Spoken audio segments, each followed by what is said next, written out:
ब्रह्मणस्पत आनशृण्वन्नोतिभिः सीदसादनम् NaMo व्रातपतये. On 10th of December, Prime Minister Narendra Modi laid the foundation stone for a new parliament building. The Prime Minister claimed India needed a new house of democracy to help realize the ambitions of 21st century India and be a symbol of India's growth and development. तो नया भवन आत्मनिर्भर भारत के निर्माण का गवाह बनेगा. पुराने संसद भवन में देश की आवश्यकताओं की पूर्ति के लिए काम हुआ, तो नए भवन में 21वीं सदी के भारत की आकांक्षाएं पूरी की जाएगी. देश के लोग, आने वाली पीढ़ियां नए भवन को देखकर गर्व करेगी कि ये स्वतंत्र भारत में बना है.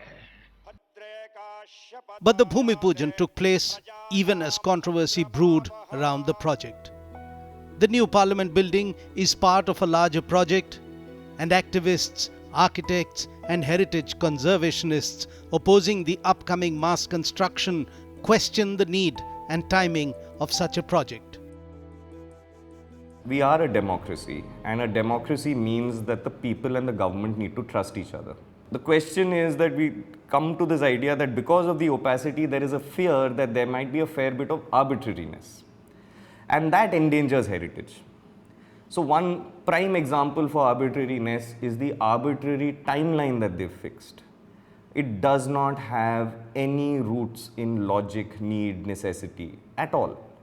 So if there is that, we would like to know what the thinking behind this ridiculously small timeline is, because that's the hugest threat to heritage, environment, traffic, water consumption comes from this unnecessarily, unseemly, ungainly haste. Unlike any other monument, this is a place where you feel part of a national narrative. One needs to look at these spaces both as as lived spaces as well as very important ecological spaces. And ecological spaces partly which were natural, but partly also created over a period of time through the engagement with that space. Activists claim the Modi government's ambitious redevelopment project in the heart of the capital threatens to strip away the public identity of an iconic national space.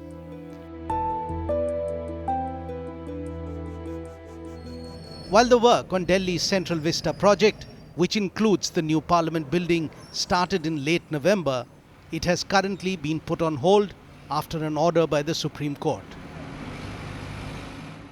The court, while allowing the Bhumi Pujan, was upset over the go-ahead given to construction even as cases challenging the project remain pending before it. The Prime Minister, however, justified the need for a new parliament. संसद के शक्तिशाली इतिहास के साथ ही यथार्थ को भी स्वीकारना उतना ही आवश्यक है. नए संसद भवन का निर्माण नूतन और पुरातन के सह अस्तित्व का उदाहरण है. ये समय और जरूरतों के अनुरूप खुद में परिवर्तन लाने का प्रयास है. The decks have been all but cleared for ambitious and very expensive redevelopment project to go ahead. Though there are objections to not just the requirement but also the cost at this particular time in history. Project actually central vista redevelopment नाम से जाना जाता है. Central vista यानी दिल्ली के मध्य में India gate से लेके राष्ट्रपति भवन तक जो विस्तार है, जो दिल्ली के मध्य में है, और उसमें राष्ट्रपति भवन आता है, नॉर्थ ब्लॉक, साउथ ब्लॉक आता है, पार्लियामेंट आती है, कई सारी सरकारी ऑफिसेज आज के दिन हैं, और जो बीच में पूरा राजपथ है जिसके ऊपर अपनी रिपब्लिक डे परेड होती है, ये पूरा विस्तार है. वो विस्तार को रीडेवलप करने की ये प्रोजेक्ट है.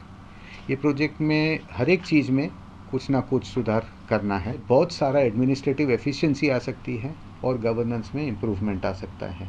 वही तो उसके पीछे एक विज़न है कि एक जगह पे सभी ऑफिस हो तो सरकार का कार्य अच्छी तरह हो सकता है. अप्रोक्सीमेटली ये प्रोजेक्ट के लिए अप्रोक्सीमेटली आज के दिन 10,000 से 12,000 करोड़ की कॉस्ट आएगी।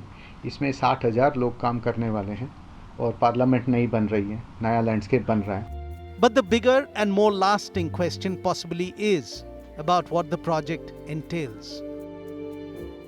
About how a bunch of new buildings might alter the identity of a space and its democracy. And of course, the moot query, whose idea was it and how did it all begin?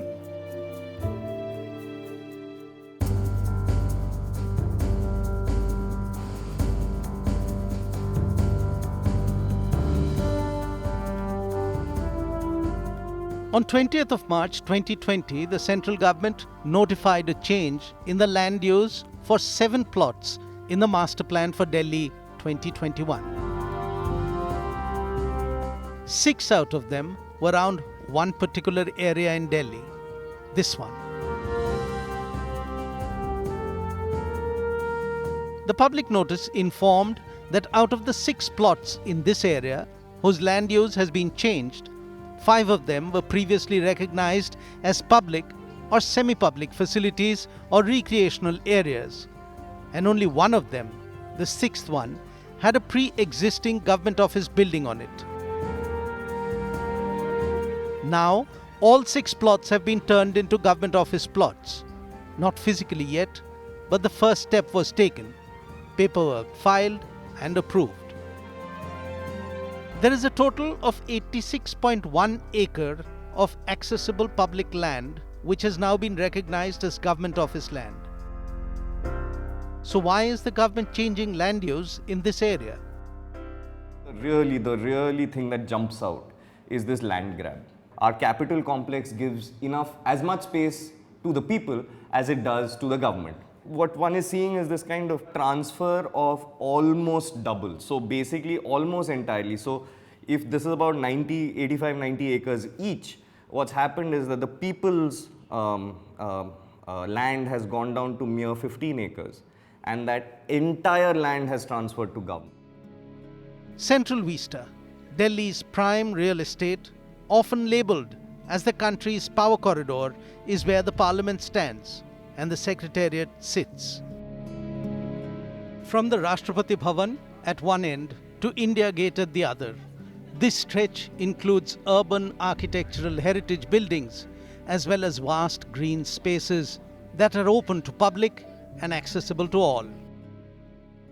These structures were thought of somewhere around 1910, 1912. The first discussions happened, and 1857, the first war of independence happened. 1947, we got independence.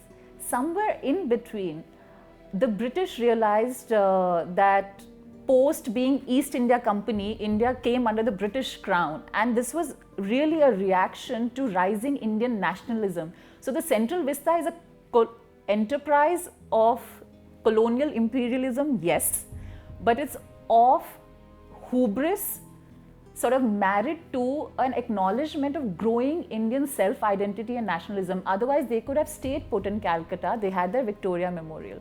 They chose to come to Delhi and build an architecture that really stressed on continuity of materiality as well as symbolism of existing Indian architecture, from Chaussat temple for the parliament as an example to Sanchi Stupa for Rashtrapati Bhavan. Even the railings, the material is so Delhi, the beige and the red sandstone, because they had to acknowledge growing Indian national identity and nationalism. So even when we say this was a colonial enterprise, the bedrock of it is Indian nationalism. Added to that this was Indian labor, Indian artisans, Indian funds, which actually put this together.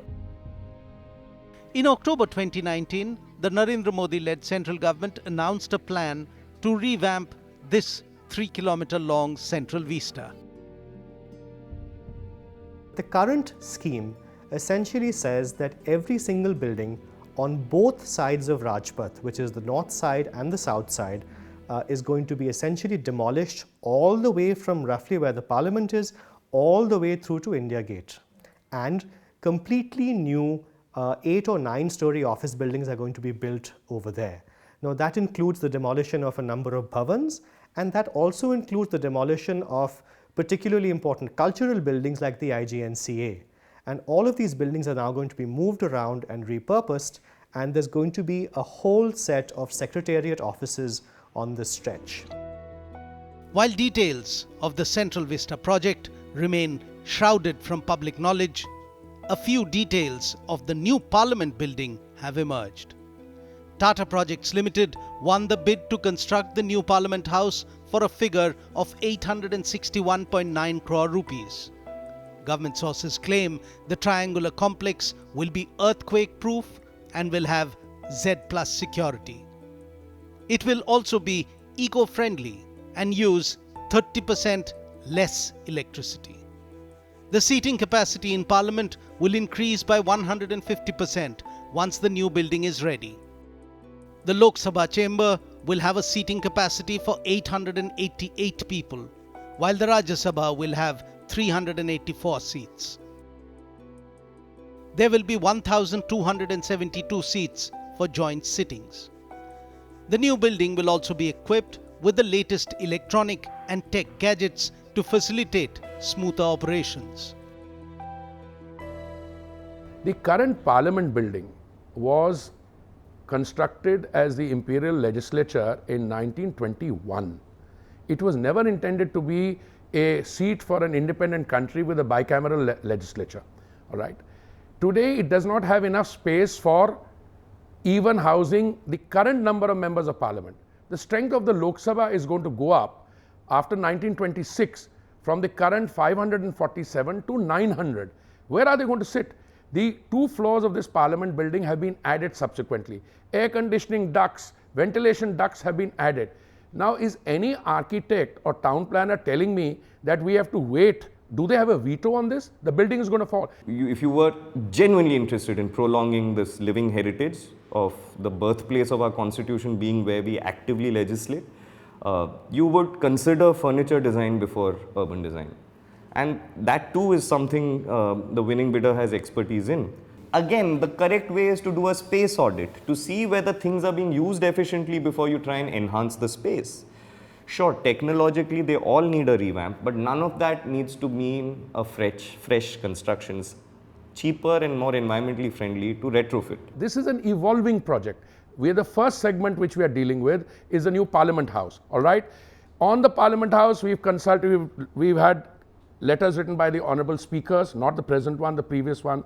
We've had meetings with parliamentarians, we've had meetings with other stakeholders, and as we progress, when we go to the second component of building brick in this, we are going. Well, what architects and town planners are saying is that you first decided on the project, you're going ahead with it, and now you're telling us it's an evolving project. We will consult you. Surely this process of consultation could have been more transparent, more public, rather than more opaque as it is seen today. These are delusional people, and I don't want to say anything. No, there are some very solid, good architects who are saying this. And I've spoken to them. When we asked them to tell us what the logic of it was, where the studies were, we were stonewalled in absolute silence. And I mean this in no amount of exaggeration. We just did not get a response. None of us have been parliamentarians, so we can only judge by the information we have in the public domain, which I have been doing for the past 1 year along with many other colleagues who are concerned with this development. In 2012, there was a minor fire in the parliament, and the Delhi Fire Service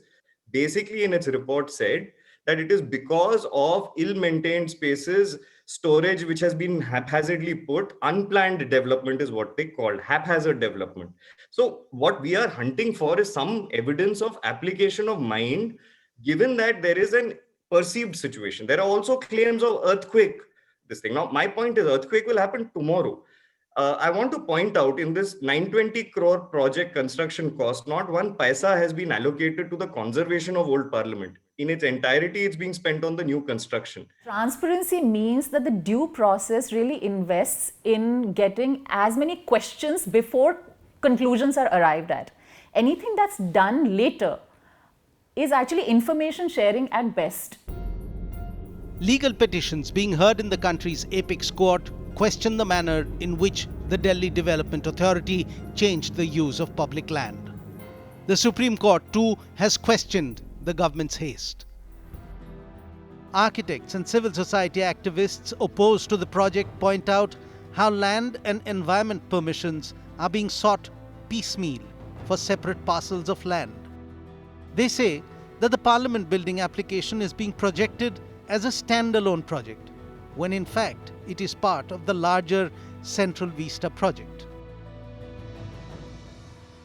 Because the law very clearly says if this is an integrated project with 7 components or 8 components or even 4 components, then you need to do an environment impact assessment for each of the projects and do a comprehensive integrated environment impact assessment of the entire project. Instead of doing that, this project, the project, has been broken up into small 7 or 8 elements. What we only have before us is one proposed project, which is the Parliament expansion, where it's 9.5 acres. It is a B2 category project. It has been shown as that, which is basically that you over 50,000 square meters, but under 150,000 square meters, which doesn't require an EIA and does not require a public hearing. So, in many ways, this breaking up actually is a way around doing a full comprehensive assessment, actually disclosing that the project is much bigger and its environmental footprint is much bigger. But the minister in charge has refuted the allegations of mishandling. Environmental impact assessment report. Many are worried about the environmental consequences of this. Has that been done or not? Absolutely. Let me assure you, environmental aspect, traffic assessment, all the other things which go with modern town planning, they're already in place, otherwise we wouldn't move. The Environment Ministry Commission, tasked to look into environmental impact of the project, has questioned the manner in which clearances were being sought.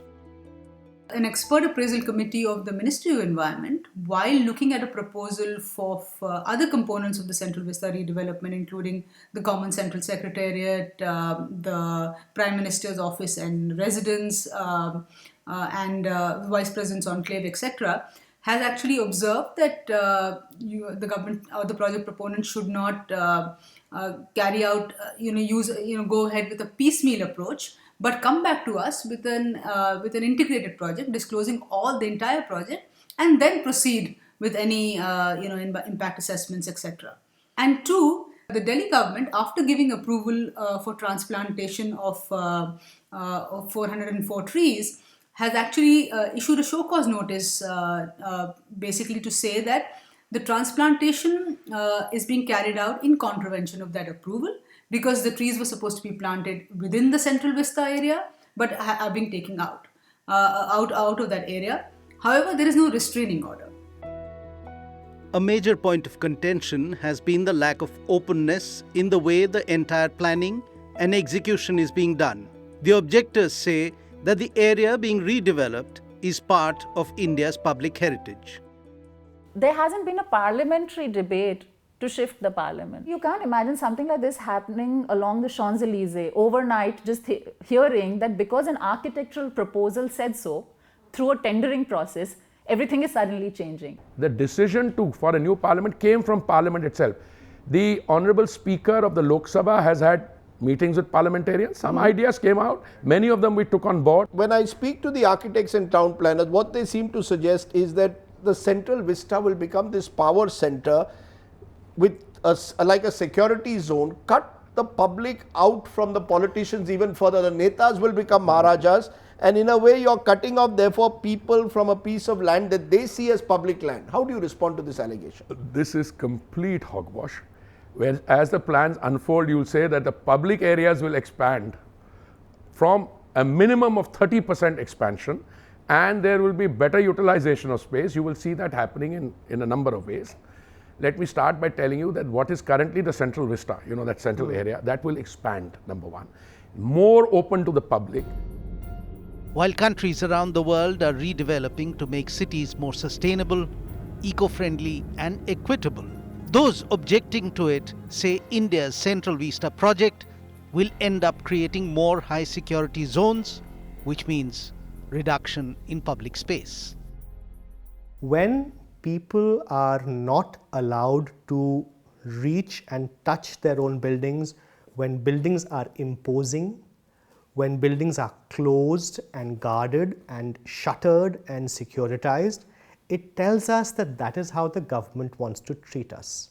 Stay away, be out of it, you must have passes and pass through police barricades, and this is not yours. The sense one gets is why that the government wants to centralize power in a way through this kind of skyline. I mean, everyone I think concedes that, you know, why should officers sit in ill-designed offices, in offices that are perhaps breaking down? There is a need.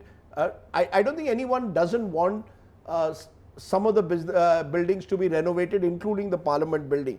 The question is, do you now undertake such massive construction in the middle of a very congested capital city at this time? Is it worth the amount of money that you're spending? You haven't even told us how much it's going to cost. First of all, I think let's go step by step. You are spending 1,000 crores a year on paying rents when you are the landowner yourself, okay? You are the landowner and you're paying 1,000 crores of rent, number one. Number two, some of these buildings, look, when they started, there was a design. After you went haphazard building. Some of the buildings like Lok Nayak Bhavan, other buildings, you know, they should have been stuck down if somebody had a sense of commitment 30 years ago. It is entirely different. There is no concentration of power as a result of this project, for heaven's sake. It's a question of where you seat people. Now, three things, Pran. We have a congested city. Precisely that's why you need to do it. You need to utilize space. Now you have buildings. You see, in an urban area, you have one of two ways of solving a problem. Either you utilize space and you go this way, or you allow the urban slum to spread horizontally. In January 2016, an Ahmedabad-based architect wrote an opinion piece in a leading daily about the need to make a break from the past and redesign the Indian Parliament. Coincidentally, not long afterwards, the Modi government announced its plans for a major development of the Central Vista in Delhi. Bids were called for and the project was awarded to HCP Design Planning and Management, headed by Bimal Patel. He was the same Ahmedabad-based architect who wrote that first article about redesigning the Indian Parliament. Among some of the high-visibility projects that Bimal Patel designed was the Sabarmati Riverfront project in 2005, another dream project of Narendra Modi, who was then the Chief Minister of Gujarat.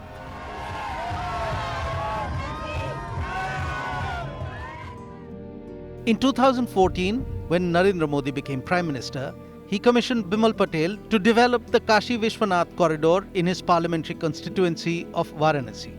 The government is yet to officially divulge details of the grandiose plan. Which building in the area stays, which one goes, and who all will the new buildings serve?